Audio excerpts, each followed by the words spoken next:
సమకాలీన రాజకీయ అంశాల్లో లేటెస్ట్ పొలిటికల్ అప్డేట్స్ అందించడానికి మనతో పాటుగా సీనియర్ సంపాదకులు తెలపల్లి రవి గారు సిద్ధంగా ఉన్నారు. రవి గారు నమస్తే సార్. నమస్తే. సార్, కూటమి సీరియస్ వార్నింగ్స్, వైసీపీ ప్రభుత్వం మళ్ళీ రాదు అని చాలా కాన్ఫిడెంట్గా పవన్ కళ్యాణ్ గారు చెప్పడం, గత ప్రభుత్వ అరాచకాలను తట్టుకునే శక్తి ప్రజలకు లేదు, మళ్ళీ ఎట్టి పరిస్థితుల్లో జగన్మోహన్ రెడ్డి గారు రారు అని. ఏంటి అలా కాన్ఫిడెన్స్? అంటే రాదు అనే చెప్తున్నారు, కానీ అది ఒక విధంగా ముఖ్యమంత్రి గారు చెప్తున్న దానికేమో కొంచెం భిన్నం. జగన్ వస్తాడని అందరు భయపడుతున్నారు, జగన్ వస్తాడని సింగపూర్ వాళ్ళు రావట్లేదు, జగన్ వస్తాడని ఇన్వెస్టర్లు కూడా వెనుకడుగు వేస్తున్నారు. కాబట్టి కాన్ఫిడెన్స్ ఇవ్వాలి. ప్రజలు కూడా మాటి మాటికి వైకుంఠపాలి ఆడి ప్రభుత్వాలను మార్చకూడదు, ఇలాంటి హెచ్చరికలు చేస్తున్నారు. నిన్న ఏడాది వార్షిక ఆ సభ చూస్తే విమాన ప్రమాదం వల్ల వాయిదా వేసి నిన్న జరిపారు. అది ఒక వయా మీడియాగా జరిపారు. అంటే అంతర్గత సమావేశంలాగా కాదు, ముఖ్యమైన వాళ్ళని పిలిచి పవర్ పాయింట్ ప్రజెంటేషన్లు, అందులో ముఖ్యమైన 4 నాయకులు మాట్లాడటం. ఇక్కడ మీరు గమనిస్తే లోకేష్ కూడా వీళ్ళిద్దరితో పాటు మాట్లాడటం, అంటే కొత్త కాంబినేషన్. పురంధేశ్వరి కూడా ఉన్నారు, అబ్బాయిని ఆశీర్వదించారు, అంతా జరిగింది. అయితే అందులో బాగా బెస్ట్ పార్ట్ ఆఫ్ ఇట్, పైగా ఫోకస్ అనేది పవన్ కళ్యాణ్కి రిజర్వ్ చేయబడింది. ఆయన 2-3 అంశాలు చెప్పారు.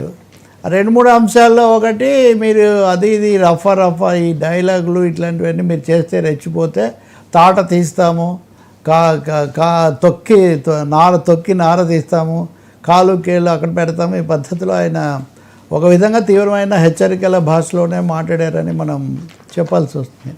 ఇంకో మాట ఆయన అన్నది అది కూడా తీవ్రమైందే. అంటే అధికారం పోయినప్పటికీ కూడా వీళ్ళు అరాచకాలు ఇంకా పోలేదు, దాదాపు అప్పుడు ఉన్నట్టే చేస్తూ ఉన్నారు అనే ఒక మాట కూడా. మేమేదో భరించలేము, లేకపోతే వీటిని తట్టుకోలేము అనుకుంటే పొరపాటు.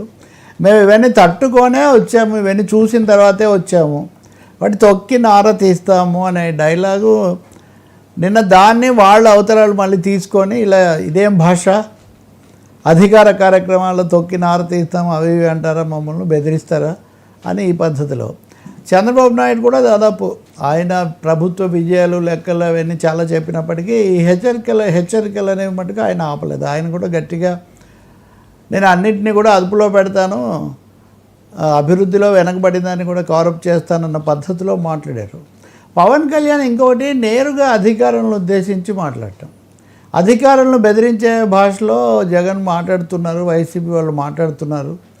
మళ్ళీ మేము వస్తాము, మీరు విదేశాల్లో ఉన్నా కానీ వదిలిపెట్టకుండా మేము తీసుకొచ్చి మీకు తగిన శాస్తి చేస్తామని అంటున్నారు. దీనివల్ల ఇబ్బందికరమైన పరిస్థితి ఏర్పడుతుంది. అంటే వాళ్ళు అరాచకం చేస్తున్నారు, 2 వాళ్ళు బెదిరిస్తున్నారు, 3వది మేము తొక్కి నారదీస్తాం. మేమంటే రాజకీయంగా ఉన్నాం కాబట్టి తొక్కి నారదీస్తాం, కానీ అధికార యంత్రాంగం మటుకు వాళ్ళకి ఇబ్బందికరమైన పరిస్థితి కనిపిస్తుంది.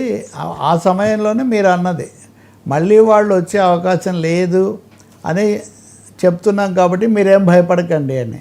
అంటే ఓవరాల్గా చూస్తే ఏడాది తర్వాత ఇంకా కొంచెం నిలితే చాలా అరెస్టులు, చాలా కేసులు ఇవన్నీ అయిన తర్వాత కూడా వైసీపీ ఏదో చేస్తుందనే ఒక భయం ఉంది. జగన్ మాటలు అధికార యంత్రాంగాన్ని, రాజకీయ నాయకత్వాన్ని కూడా కొంచెం ఇబ్బందిలో పెడుతున్నాయనేది కనిపిస్తుంది అనే టోన్ వాళ్ళు వినిపించారు. లోకేష్ కూడా గట్టిగానే చెప్పారు. లోకేష్ కూడా ఇలాంటివన్నీ ఇంకా సహించే ప్రసక్తి ఏముండదని. అవును. సో ఓవరాల్గా చూస్తే కనుక ఓ పెద్ద వార్నింగ్. లోకేష్ ఇంకోటి కూడా అన్నారు, చంద్రబాబు నాయుడు నాయకత్వం ఇవన్నీ చెప్తూనే పవన్ అన్నలాగా ధైర్యంగా నిలబడాలి. పవన్ అన్న అన్నది కూడా ఆయన ఒకటి నిన్న ఉప ముఖ్యమంత్రి ఇలా ఫార్మల్ కాకుండా పవన్ అన్న పాత్ర చాలా ముఖ్యమైనది, అప్పుడు ఈ పద్ధతిలో కూడా చెప్పారు.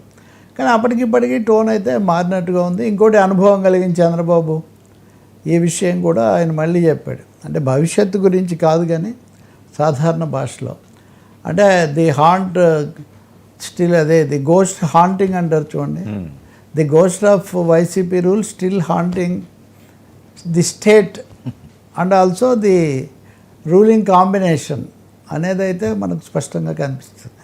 మొన్న అతను అరెస్ట్ సింగయ్య ప్రమాద మృతి దాని మీద జరిగిన ఇవన్నీ అయిన తర్వాత ఫలానా స్టెప్ తీసుకుంటున్నాం, ఫలానా వెళ్తున్నాం అనేది కాకుండా దీనికి సోషల్ మీడియాలో అనండి ఒక పెద్ద ఇదేంటంటే కేంద్రం అంతగా సహకరించటం లేదు డ్రాస్టిక్ స్టెప్స్ తీసుకోవడానికి. అన్ని సన్నాహాలు చేసినా కానీ తీవ్రంగా అడుగు లేకుండా చేస్తున్నారు, కొంచెం వెనక్కు లాగుతున్నారేమో అనే ఒక భావన కూడా దీని వెనుక కనిపిస్తుంది.